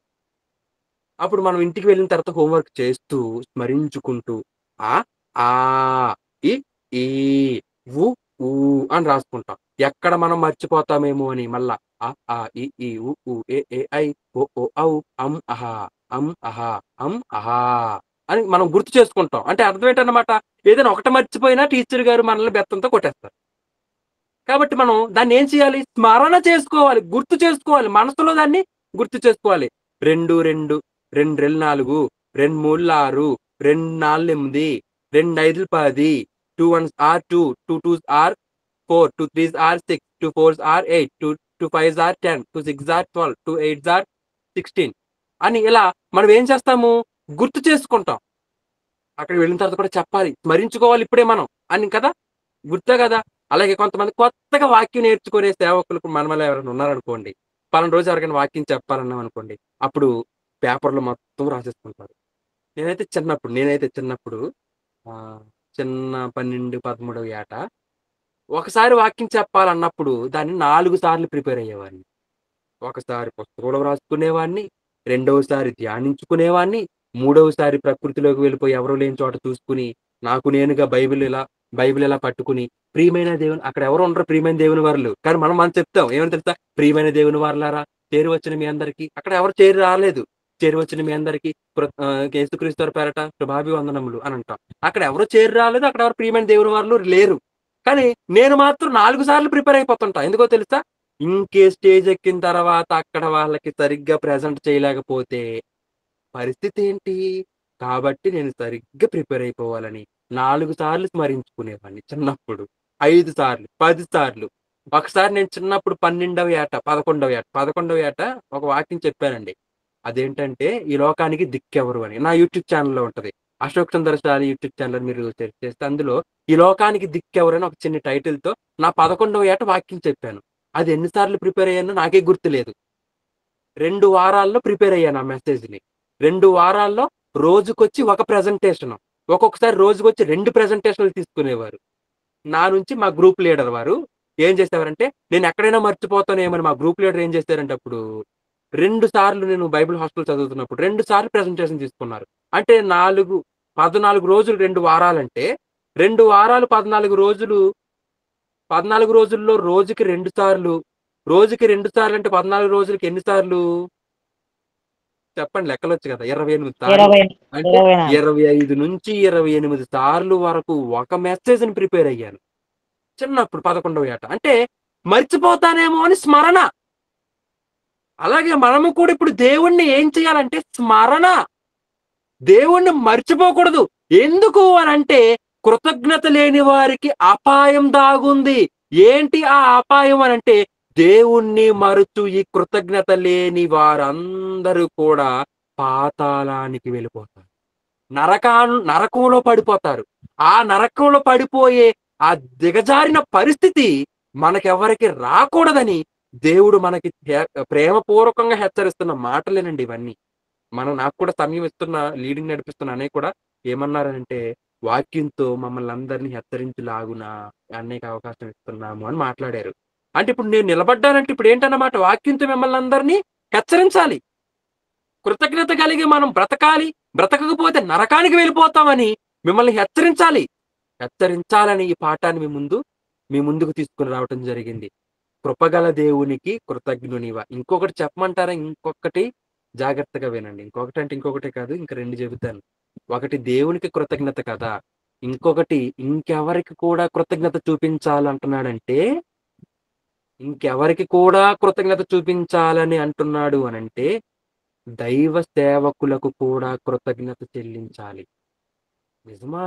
వాళ్ళని కూడా మర్చిపోకూడదా అనంటే అవునండి. దేవుడు మనకి జీవితాన్నిచ్చి రక్షణలోనికి నడిపిస్తే, రక్షణలోనికి వచ్చిన మనల్ని వాక్యంతో కడుతుంది మన దైవ సేవకులు, మన పాస్టర్లు, మన సంఘ పెద్దలు, సంఘ కాపరులు. కాబట్టి వారికి కూడా మనం ఎలా బ్రతకాలంటే వారిని కూడా మరిచిపోకూడదు. నిజమా? బైబిల్‌లో ఉందా అనంటే చూడండి, మీరే చూడండి ఇక్కడ ఏమంటున్నాడో. ఎవరు? పౌలు గారు ఏమంటున్నారు చూడండి. ఏ పత్రిక అంటే ఫిలోమోను పత్రిక. మీకు ఫిలోమోను పత్రిక గురించి కొంచెం అవగాహన ఉండే ఉంటుందని నేను అనుకుంటున్నాను. ఎప్పుడైనా అవగాహన లేనప్పుడు మీరు ఫిలోమోను పత్రిక గురించి మీరు తర్వాత ఎప్పుడైనా వినండి. ఎవరైనా చెప్పినవి ఉంటాయి కదా, వినండి. ఫిలోమోను పత్రిక ఎవరికి? ఫిలోమోను గారికి. ఎవరు రాశారు? పౌలు గారు రాశారు. ఏ ఉద్దేశంతో రాశారు? ఒనేసిము గారిని ఉద్దేశించి రాశారు. ఈ ఒనేసిము ఎవరు అనంటే ఫిలోమోను గారి దగ్గర ఉన్నటువంటి ఒక సేవకుడు కావచ్చు అని అనాలి. ఎందుకంటే పర్టికులర్‌గా మనం చెప్పలేం. రైట్. అక్కడ ఫిలోమోను గారికి సేవకుడిగా ఉన్న ఇతను ఎవరు? ఒనేసిము గారు జైల్లోనికి వెళ్ళిపోయాడు. అదే జైల్లో పౌలు గారు కూడా ఉన్నారు. కానీ పౌలు గారికి ఫిలోమోను గారు తెలుసు. ఫిలోమోను గారు తెలియటం వలన ఈ ఒనేసిము గారు పౌలు గారికి పరిచయం అయ్యి, ఫిలోమోను గారి దగ్గర నుంచి వచ్చేసాను ఈ జైల్లోకి అని చెప్పి ఉండొచ్చు. అందువలన ఒనేసిము గారి గురించి ఫిలోమోను గారికి వ్రాస్తూ ఏమంటున్నాడంటే, ఈ ఒనేసిము మునుపటిలా లేడు, ఇప్పుడు మారిపోయాడు, మంచివాడు, ప్రయోజకుడయ్యాడు. అతన్ని చేర్చుకో అని అంటున్నాడు. చేర్చుకో అని అంటున్నాడు పౌలు గారు ఒనేసిము గారి గురించి ఫిలోమోను గారితో అంటున్నాడు. చేర్చుకో అని అంటున్నాడు. అయితే ఫిలోమోను గారితో ఒనేసిము గారి గురించి ఇంకొక మాట అంటూ ఏమంటున్నాడంటే, ఈ ఒనేసిము నీకేమైనా బాకీగా ఏదైనా ఇవ్వవలసి ఉంటే, అతను నీకేదైనా రుణం గాని అప్పు గాని ఇవ్వవలసింది ఉంటే అది నేను తీరుస్తా. అది నేను ఇస్తా నీకు. ఎందుకు? అతను నువ్వు చేర్చుకోవటానికి ఇబ్బందిగా ఉంటే నేను నీకు అది ఇస్తా. కానీ ఇంకొక విషయం గుర్తుపెట్టుకో, నువ్వే నాకు ఒక విషయంలో బాకీ ఉన్నావు. అదే విషయమో తెలుసా అని పౌలు గారు చెబుతున్నారు. ఇప్పుడు క్లియర్ అయింది కదా. ఇప్పుడు చూడండి ఫిలెమోను పత్రిక 1వ అధ్యాయము 18వ వచనం. అతను నీకు ఏ అతడు నష్టమైనను ఒనేసిము గారు కలుగజేసిన అన్నమాట. ఒనేసిము గారి గురించి చెప్తున్నాడు. ఒనేసిము నీకు ఏ నష్టమైనను కలగజేసిన ఎడలా, నీకు ఏమైనా రుణమున్న ఎడలను నీకు ఏమైనా రుణమున్న ఎడలా అది నా లెక్కలో చేర్చుము. అది నా లెక్కలలో చేర్చుము. పౌలను నేను నా స్వహస్తముతో ఈ మాట వ్రాయిచున్నాను. నా స్వహస్తముతో ఈ మాట వ్రాయిస్తున్నాను. అది నేనే అది నేనే తీరుస్తును తీర్చును. అన్నాడు. అంటే నేనే తీరుస్తా. అతను రుణం ఉంటే ఆ రుణాన్ని నేనే తీరుస్తును అంటున్నాడు. నెక్స్ట్ చదవండి అమ్మ. ఇంకా అయినను నీ ఆత్మ అయినను విషయంలో నీ ఆత్మ విషయములో నీవే నాకు రుణపడి ఉన్నావని నేను నీవే చెప్పనేలా? నాకు రుణపడి ఉన్నావని నేను చెప్పనేలా అంటే చెబితే బాధ పెట్టుకుంటారు. అంతే కదా. ఇప్పుడు మన పాస్టర్ గారు మనతో మీరు నాకు రుణం ఉన్నారు అన్నాడు అనుకోండి, ఇదేంటి ఈ సంఘానికి మనం రాకూడదు అనుకుంటారు. ఎందుకు? ఈయన మనకి మాటి మాటికి రుణం అంటున్నాడు. ఏదో ఆశిస్తున్నాడు మన దగ్గర నుంచి. కాబట్టి ఏది ఆశించిన సేవకుడి దగ్గరికి మనం వెళ్ళిపోదాం, పదండి చర్చి ఖాళీ చేసేద్దాం అని వెళ్ళిపోతారు. మరి అంతే కదా. అందుకే సేవకులు ఎవరు ప్రజల్ని మెప్పించాలని చెబుతారు తప్పితే ప్రజలకి గద్దించి బుద్ధి చెప్పే వాళ్ళు ఎవరున్నారండి ఈ రోజుల్లో? ఇలా గద్దించి బుద్ధి చెప్పి వాళ్ళని సరిచేసే బోధలు ఏమైనా ఉన్నాయంటే అవి ఈ రోజు మీకు కూడా సర్వసత్యం వినిపింపబడుతుంది. ఈ house of Jesus Christ church ద్వారా మీరందరికీ కూడా మంచి వాక్యాలు వినిపింపబడుతున్నాయని, మాలాంటి చిన్న చిన్న సేవకులను కూడా అవకాశాలతో మాకు అవకాశాలు ఇచ్చి మీ అందరికీ కూడా వాక్యాన్ని చెప్పించడానికి అన్నయ్య మరి మంచి నిర్ణయం తీసుకున్నారంటే నా తరపున అన్నయ్యకి నా కృతజ్ఞతలు. అయితే ఇక్కడ విషయం ఆలోచన చేయండి. పౌలు గారు ఏమంటున్నారంటే, ఆత్మ విషయములో నీవే నాకు రుణపడి ఉన్నావని నేను చెప్పనేలా. అంటే ఇప్పుడు ఆత్మ విషయంలో రుణం ఏంటి అంటే, నేను నిన్ను రక్షించా, నేను నిన్ను కాపాడా. ఏ విధంగా అంటే వాక్యం చెప్పి నిన్ను సరైన దారిలోనికి తీసుకొచ్చినప్పుడు నీవే నాకు రుణం ఉన్నావు. వాక్యాన్ని ఎవరు వెలకట్టగలరు చెప్పండి? వాక్యాన్ని దేవుడు దేనితో పోల్చాడు తెలుసా? ముత్యములతో పోల్చాడు. ముత్యములు కన్నా శ్రేష్టమైనది అన్నాడు. బంగారము సంపాదించుట కంటే జ్ఞానము సంపాదించాలి, తెలివి సంపాదించాలి, బుద్ధి సంపాదించాలని దేవుడు అంటున్నాడు. నీ సంపాదనంతా ఇచ్చి బుద్ధిని సంపాదించుకోవాలంటున్నాడు. అంటే మన సంపాదనల కన్నా, మన బంగారము కన్నా, మన ముత్యాల కన్నా, మన వెండి బంగారాల కన్నా వీటన్నిటికంటే ఏది విలువైనది? వాక్యం విలువైనది. అటువంటి వాక్యాన్ని మనకు అందిస్తున్న మన బోధకులు, మన సేవకులు, మన పాస్టర్లు ఎవరైతే ఉన్నారో వారందరూ కూడా మనకి ఏ రోజైనా మీరు నాకు రుణం ఉన్నారని చెబుతారా? చెప్పరు. కానీ మనం అర్థం చేసుకోవాలి, వారికి మనం రుణం ఉన్నాం.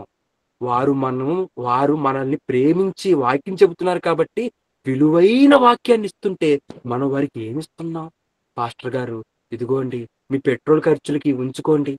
పాస్టర్ గారు ఇదిగోండి నేను ప్రతి వారం చందా కానుకలు వేస్తున్నాను తప్పితే మీ అవసరతల కోసం నేను ఏమి ఇవ్వటం లేదు. ఇది తీసుకుని ఈ వారం మీరు భోంచేయండి. లేకపోతే ఇవి తీసుకుని ఈ కూరగాయలు తీసుకుని మీరు మీ వంటలు వండుకోండి. లేకపోతే ఇదిగో ఈ ఫ్రూట్స్ తీసుకుని మీరు ఆరోగ్యంగా ఉండి మాకు వాక్యం చెప్పండి. లేకపోతే పలానా చోటికి మీరు వాక్యం చెప్పడానికి వెళ్తున్నారు కాబట్టి నేను కూడా మీతో పాటు వచ్చి మీకు సేవలు అందిస్తాను పాస్టర్ గారని. లేకపోతే మీరు వాక్యం చెప్పి మమ్మల్ని బలపరిచి ఎంతో కృషిస్తున్నారు కాబట్టి మీకు ఏదైనా అవసరం ఉంటే మాకు చెప్పండి, మేము తీరుస్తాము అని ఎవరైనా సరే ముందుకు రాగలుగుతున్నారా? ఇదేంటి దేవుని మీదకి వెళ్ళవలసిన కృతజ్ఞత కాస్త ఎక్కడికి వచ్చేసింది? ఇప్పుడు పాస్టర్ గారి దగ్గరకు వచ్చేసింది. కాబట్టి పాస్టర్ గారిని మనం దేవునిగా భావించేయాలి అని అంటున్నారని అనుకోకండి. ఇక్కడ మరలా పాస్టర్ గారే దేవుడు, పాస్టర్ గారినే పూజించాలి, దేవుని పక్కన పెట్టాలని కాదు. అసలు లెక్కలోనికి వెళితే దేవుణ్ణి ప్రేమించటం అంటే ఏంటో తెలుసా? కంటికి కనిపించే సహోదరుణ్ణి ప్రేమించటమే. దేవునికి కృతజ్ఞత కలిగి బ్రతకటం అంటే కంటికి కనిపించే మన సేవకులకి కృతజ్ఞత కలిగి బ్రతకటమే. ఇక్కడ మనం కృతజ్ఞత చూపించలేనప్పుడు దేవుడికే కృతజ్ఞత చూపిస్తున్నానని చెప్పుకోవటం డంబం అవుతుంది తప్పితే ప్రేమ అవదు, కృతజ్ఞత అవదు. అది మాయల మాట అవుతుంది తప్పితే నటన అవుతుంది తప్పితే నిజాయితీ అవదు. ఇప్పుడు నిజాయితీ ఇప్పుడు ఎప్పుడు కనపరుచుకోవాలి మనం? ఇక్కడున్న వ్యక్తులకు పట్ల కూడా మనం కృతజ్ఞత కలిగి బ్రతకాలి. చక్కని వాక్యం చెప్పారు, జాగ్రత్తగా నాకే అని కాదండి, ఈ రోజు నుంచి కూడా మీరు ఇది అనుసరణలో పెట్టుకోండి. అదేంటంటే ప్రతి ఒక్కరూ కూడా వాక్యం చెప్పిన తర్వాత మీలో కొంతమందికి ఏమైనా డౌట్స్ ఉంటే అడుగుతుంటారు, కొంతమంది డౌట్స్ లేనప్పుడు అడగరులేండి.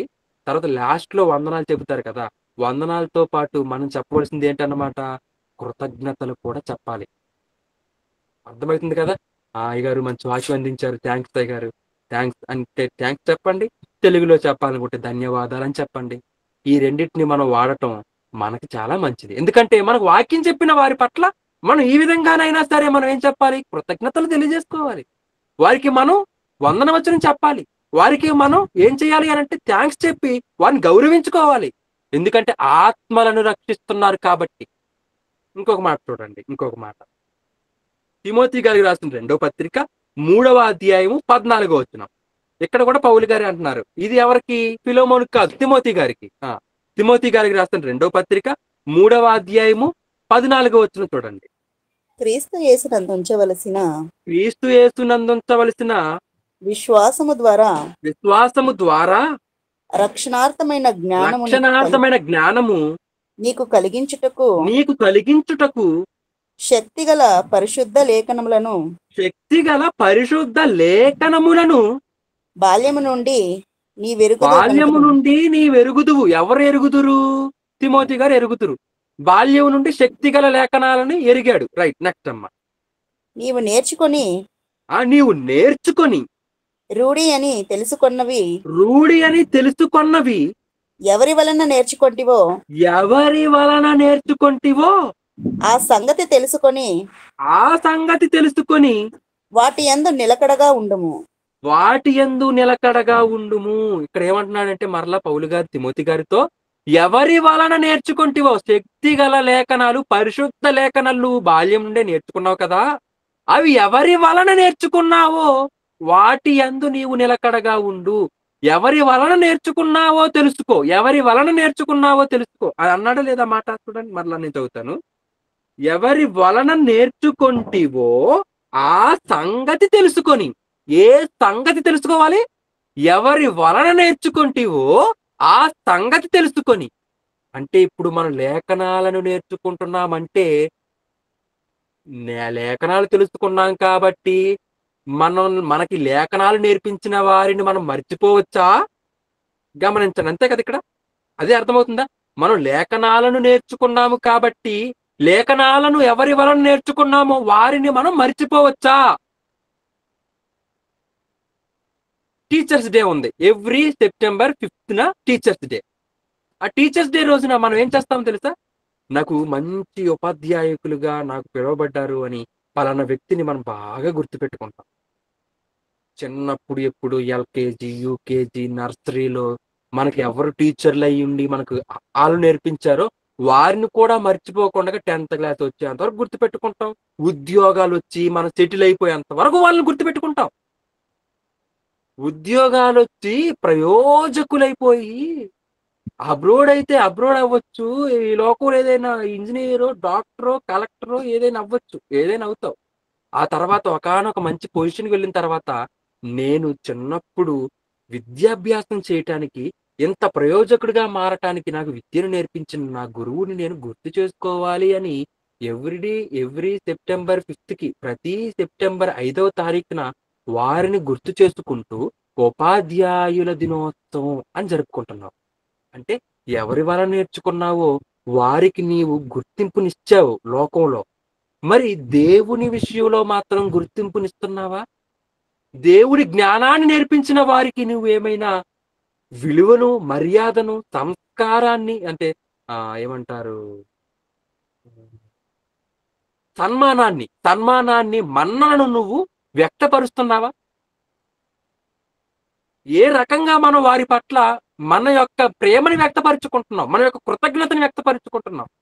ఇక్కడ పౌలు గారు చెబుతున్నారు, ఎవరి వలన నేర్చుకొంటివో ఆ సంగతి తెలుసుకొని. బాల్యంలో నేర్చుకున్న విషయం ఇప్పుడు యవనస్తుడిగా ఉన్న తిమోతి గారికి గుర్తు చేస్తున్నాడు. విషయం కాదు గుర్తు చేసేది, ఎవరి వలన నేర్చుకున్నావో వారిని గుర్తు చేస్తున్నాడు. శక్తిగల లేఖనాలు గుర్తు చేస్తున్నాడు. ఆ లేఖనాలు ఎవరి వలన నేర్చుకున్నావో అది కూడా గుర్తు చేస్తున్నాడు. అలాంటప్పుడు మనం మన సేవకుల్ని మర్చిపోవటం సబబంటారా? మనకి వాక్యం నేర్పించిన దైవజనులను మనం మర్చిపోవటం మనకి అది సభ్యత అంటారా? మనకి వాక్యం నేర్పించిన పాస్టర్ గారిని మర్చిపోవటం అనేది ఏ మాత్రం కూడా బైబిల్ పరంగా చూస్తే కరెక్ట్ కాదు. అక్కడేమో ఫిలోమోను గారితో అంటున్నాడు, నీ ఆత్మ విషయంలో నాకు రుణపడి అని అంటున్నాడు. ఇక్కడేమో తిమోతి గారితో అంటున్నాడు, ఎవరి వల్ల నేర్చుకున్నావో మర్చిపోవద్దు అంటున్నాడు.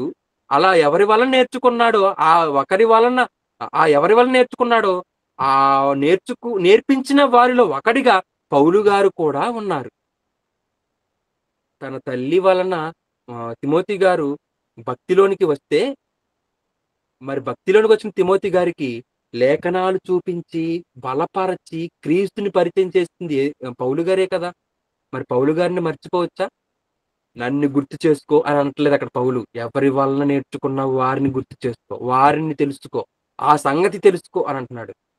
ఈ విషయాన్ని నేను నా పాటలో కూడా రాస్తాను. నేను ఒక పాట రాస్తాను, 2 years అయిపోతుంది. విశ్వమునంతా మనకై చేసి క్రిస్టియన్ సాంగ్ అని మీరు టైప్ చేస్తే ఆ సాంగ్ వస్తుంది. అందులో కృతజ్ఞత కలిగి బ్రతకాలి దేవుని పట్ల అని పల్లవి ఉంటుంది.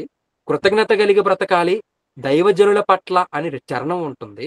కృతజ్ఞత కలిగి బ్రతకాలి సంఘ సభ్యుల పట్ల లేదా ఆత్మీయుల పట్ల అని చరణం ఉంటుంది, రెండో చరణం ఉంటుంది. అంటే ఇప్పుడు మన కృతజ్ఞతని ఎవరెవరికి వ్యక్తపరుచుకోవాలి? దేవునికి మన కృతజ్ఞతను వ్యక్తపరచాలి, దైవ సేవకులకి మన కృతజ్ఞత వ్యక్తపరచాలి.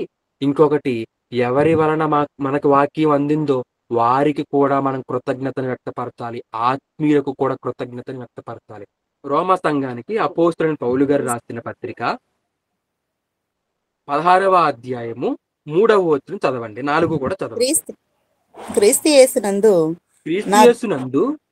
నా జత పని వారైన ప్రిస్కిల్లకును అకులకును నా వందనములు చెప్పుడి.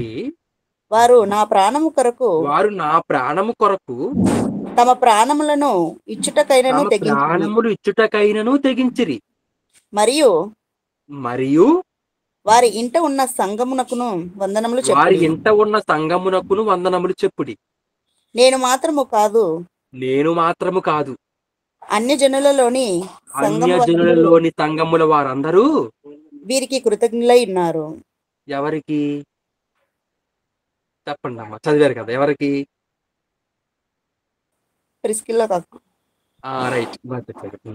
ప్రిస్కిల్ల గారికి అకుల గారికి ఇప్పుడు ఎవరు కృతజ్ఞులై ఉన్నారో తెలుసా? పౌలు గారు మాత్రమే కాదు, అన్యజనులలో ఉన్న వారందరూ కృతజ్ఞులై ఉన్నారు. ఏ రకంగానో తెలుసా? పౌలు గారి ప్రాణాన్ని నిలబెట్టింది వీరేనట. ఏ రకంగానో ఎప్పుడో మనకి బైబిల్లో చదివినా మనకు కనబడలేదు అది, కానీ ఒక కోణంలో చూస్తే మనకి ఇక్కడ కనిపించింది. ఇక్కడ ఒప్పుకున్నారు పౌలు గారు ఏమనంటే, నా ప్రాణం కొరకు తమ ప్రాణాలు ఇచ్చుటకైనను తెగించిరి అంటే తెగించటం అంటే ఏంటి? పౌలు గారిని చంపొద్దు, మమ్మల్ని చంపను. పౌలు గారికి ఏ హాని చేయదు, మమ్మల్ని హాని చేయదు. ఆయనది ఒక ప్రాణమే, మాదైతే 2 ప్రాణాలు, అకుల ప్రిస్కిల్ల. ఆయన బ్రతుకుంటే అన్యజనులందరికీ వాక్యం చెబుతాడు. ఆయన దేవుని కృపావరములు కలిగిన వాడు. ఆయన సర్వలోకానికి సువార్త చెప్పాలి, అన్యజనులకు సువార్త చెప్పే బాధ్యత ఆయన మీద ఉంది. కాబట్టి మమ్మల్ని చంపేయండి ప్లీజ్, ఆయన బ్రతికించండి అని ఇప్పుడు ఎవరు అడ్డుకున్నారు? పౌలు గారి ప్రాణం కోసం ఎవరు ప్రాణాలను అడ్డుపెట్టారు? ఏ కోణంలో ఎప్పుడు మనకి సందర్భం తెలియకపోయి ఇక్కడ గుర్తు చేశారు పౌలు గారు మరలా. నా ప్రాణం కోసం తమ ప్రాణాలను అడ్డుగా పెట్టారు అకుల గారు, ప్రిస్కిల్ల గారు. ఈ రోజు నేను నిలబడి వాక్యం చెబుతున్నానంటే కారణం వారు నన్ను నిలబెట్టారు. పౌలు గారు ఎవరిని ఒప్పుకుంటున్నారు తెలుసా? ఇక్కడ అకులను ఒప్పుకుంటున్నాడు, ప్రిస్కిల్లను ఒప్పుకుంటున్నాడు. మనం ఒప్పుకుంటామా? మనకు వాక్యం చెప్పిన పాస్టర్ని మనం ఒప్పుకుంటామా? పలానా పాస్టర్ గారి వల్ల నేను వాక్యం నేర్చుకున్నానని అంటామా? నేనే బైబిల్ చదివేశాను. బైబిల్ అంతా నాకు వచ్చేసింది. నాకు దేవుడు తెలియజేసేసాడు, బయలుపరిచేశాడు అని మనల్ని మనం డబ్బాలు కొట్టుకుంటాం తప్పితే, డంబంగా గర్వంగా వెళ్ళిపోతాం తప్పితే, నేను పలాని వారి వల్ల వాక్యం నేర్చుకున్నానని పలానా పాస్టర్ గారి పేరు మనం చెప్పి ఒప్పుకుంటాం? ఒప్పుకో. పోనీ పలానా వ్యక్తి నన్ను సంఘానికి తీసుకుని వచ్చాడు కాబట్టి నేను నా ఆత్మ రక్షింపబడిందని ఆ వ్యక్తిని మీరు మర్చిపోకుండా గుర్తుపెట్టుకుంటారా? గుర్తుపెట్టుకో. ఆ మనం మీరే కాదు, సర్వలోకం అంతా మనుషులంతా ఎలా ఉన్నారు? మనుష్యులు ఎలా ఉన్నారు అంత్య దినాల్లో? కృతజ్ఞత లేనివారు. ఎలా ఉన్నారు అని చెప్తున్నాడు. పలానా వ్యక్తి మనకి కరపత్రికలు పంచటం వల్లనే నిజదేవుణ్ణి మనం తెలుసుకున్నాం. ఒకరు పాట పాడటం వల్ల పాటల అర్థాన్ని భావించి దేవుణ్ణి తెలుసుకున్నాం. లేదా ఒక వాక్యం చెప్పడం వల్ల వాక్యం తెలుసుకుని మనం వాక్యంలోనికి వచ్చాం అని మనకు వాక్యం చెప్పిన వారిని, మనకు పాటలు అందించిన వారిని, మన కోసం ప్రార్థన చేసిన వారిని మనం ఒప్పుకోవాలి.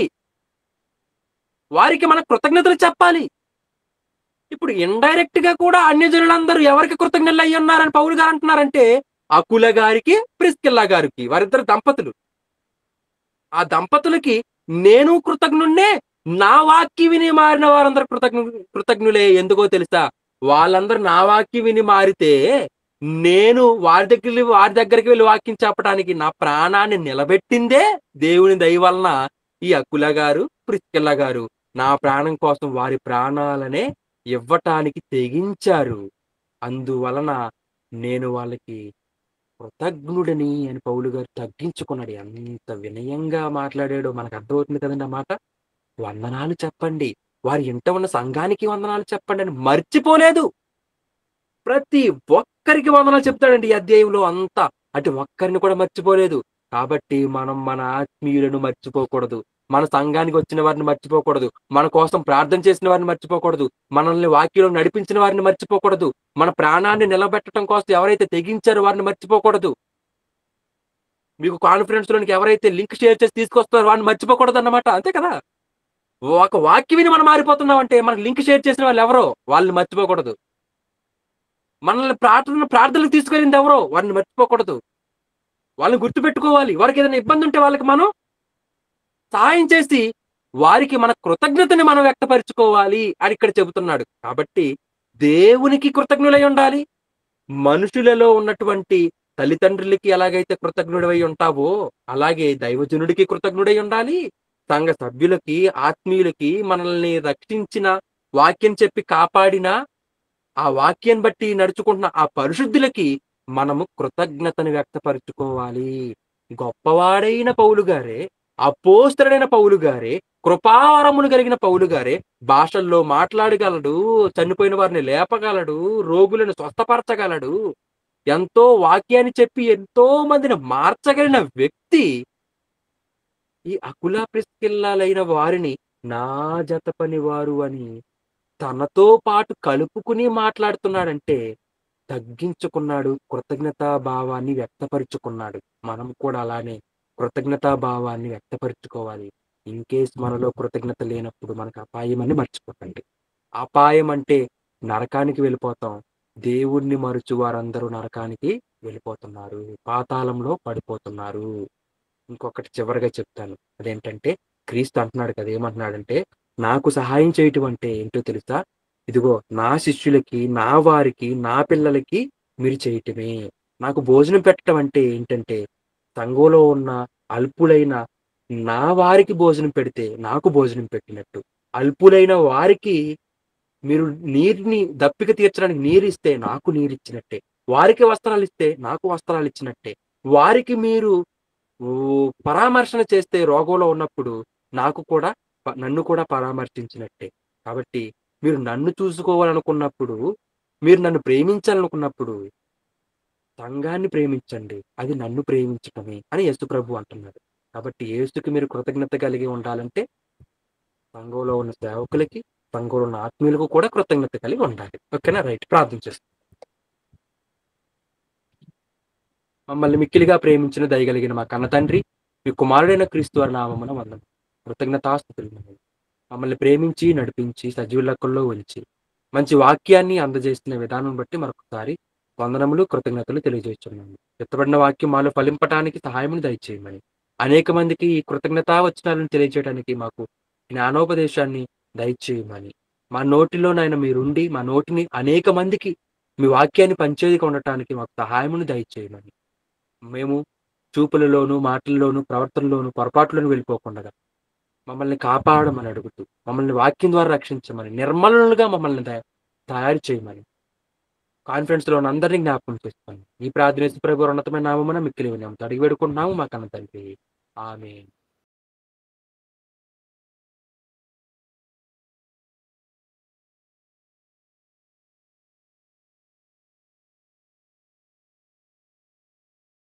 అన్నయ్య వందనాలు అన్నయ్య. మరి ఈ ప్రశ్న మీకు అడగమని పంపించారు.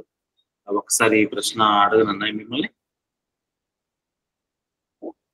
అడగండి అడగండి.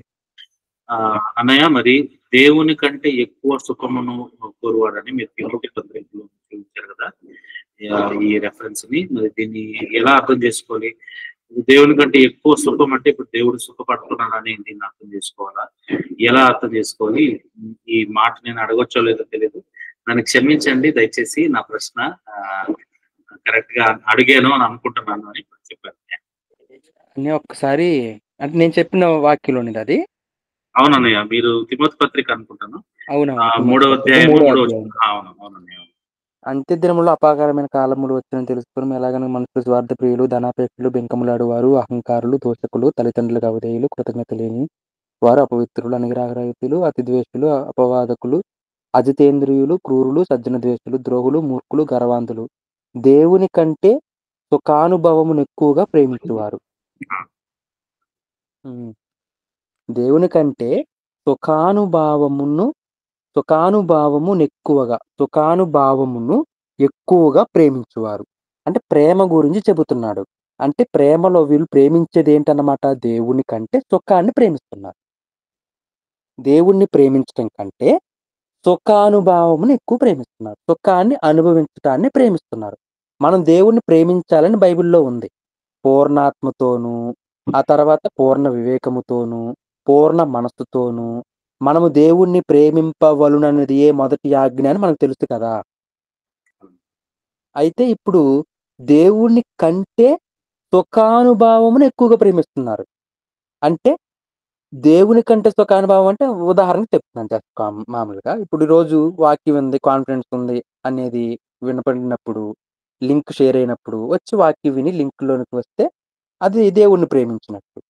అది ఇదే టైంలో మనం టీవీ చూస్తున్నాం అనుకో, సుఖం అనుభవిస్తున్నాం. కాబట్టి దేవుని కంటే సుఖానుభావం ఎక్కువగా ప్రేమిస్తున్నాం.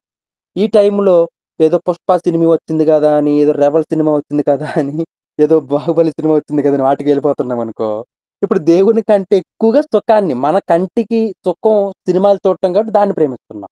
లేదు ఈ టైంలో భోజనం చేయాలని వెళ్ళిపోతున్నాం అనుకో, నాకు భోజనం చేయాలి టైము, వాక్యం వెళ్ళలేని అంటున్నాం అనుకో, నీ కడుపుని నువ్వు ప్రేమిస్తున్నావు, సుఖాన్ని నువ్వు ప్రేమిస్తున్నావు.